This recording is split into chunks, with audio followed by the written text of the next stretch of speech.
એક મહત્વના સમાચાર મળી રહ્યા છે, તેના પર નજર કરીશું। મહત્વના સમાચાર પ્રાપ્ત થઈ રહ્યા છે।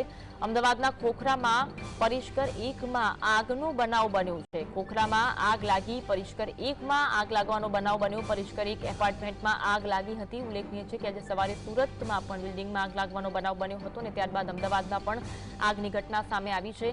ફાયર બ્રિગેડની 8 જેટલી ગાડીઓ ઘટના સ્થળે પહોંચી છે। પરિષ્કર 1 એપાર્ટમેન્ટમાં આગનો બનાવ બનતા અફરાતફરીનો માહોલ જોવા મળી રહ્યો છે। લોકોમાં ગભરાટનો માહોલ જોવા મળી રહ્યો છે।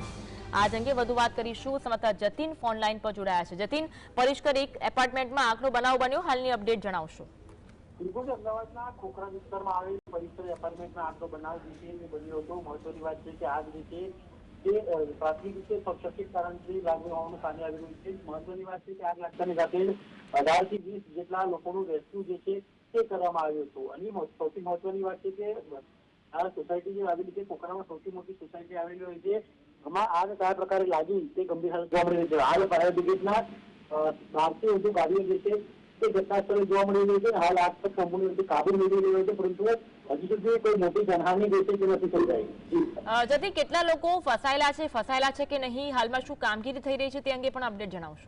ફાયર ઓફિસર તો વાતચીત કરતા જણાવ્યું કે 18 જેટલા લોકોનું રેસ્ક્યુ જે છે તે કરી દેવામાં આવ્યું હતું। 18 જેટલા લોકો ફસાયા હોવાની માહિતી જે સામે આવી હતી અને તમામ સંપૂર્ણ લોકોને ફાયર બ્રિગેડની ટીમ દ્વારા રેસ્ક્યુ જે છે તે કરી દેવામાં આવ્યા હતા। હાલ ફાયર બ્રિગેડની ટીમ દ્વારા ફાયર એસોસિએશનની તમામ પ્રકારની જાણકારી જે છે તે ભેગી કરવામાં આવી રહી છે।